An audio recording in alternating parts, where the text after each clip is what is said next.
Now I've got this heart punch. 2 men in wrestling have died from this punch. I'm going to knock down a few people, and if they try to get up, I'm going to kick them right in the face.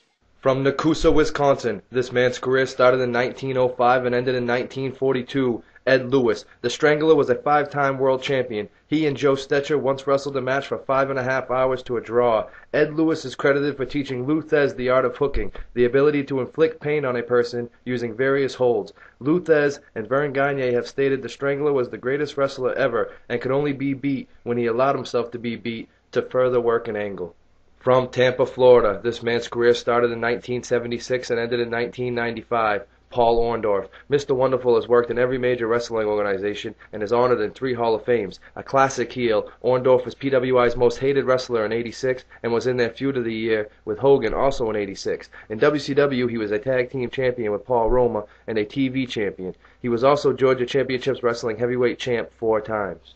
From Minneapolis, Minnesota, this man's illustrious career ended in 1995. Gordon Solie, the dean of wrestling announcers, was known for such classic lines as "He'd fight a buzzsaw and give it the first 2 rounds," and his face is becoming a crimson mask. Solie is honored in every major Hall of Fame. He was PWI's Announcer of the Year in '77, and Wrestling Observer Newsletter also gave him that award from '81 to '83. Gordon is recognized as the best announcer ever and always will be. Gordon Solie, a true legend of the business. From Blackwell, Oklahoma, this man's career started in 1965 and ended in the year 2010. Jack Briscoe, a great amateur at Oklahoma State, Briscoe would go on to become one of the greatest pro wrestlers. He and his brother Jerry won 15 tag team titles together, and Jack has been the NWA World Champion along with many other accolades, such as PWI's most popular wrestler in '72, Wrestler of the Year in '73, and Match of the Year in '74. From Huntsville, Alabama, this man's career spans from 1976 to the present day. Bobby Eaton is one half of the famous Midnight Express with 2 different partners, Dennis Condrey and Stan Lane. Eaton has won 11 titles with the Express and 24 tag belts in all, with runs on different teams. Also, Eaton was NWA Mid-America Heavyweight Champion 11 times, and Wrestler Observer Newsletter voted them most underrated in '85, '86, '90, and '93. Also, the Express were their best team in '86, '87, and again in '88.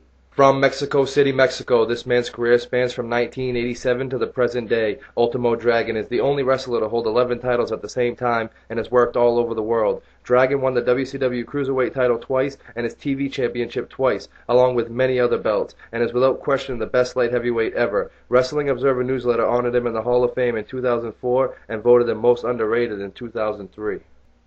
From parts unknown, this man's career spans from 1983 to the present day. Smash, or Krusher Khrushchev, also known as the Repo Man, is a legend in the NWA as well as the WWE. He and Axe held the WWF Tag Team titles for its longest reign to date and was a part of the 6-man tag ranks with Ivan and Nikita Koloff in the NWA. Smash has won many tag titles, a Mid-Atlantic Heavyweight Championship belt, and a Mid-South TV strap.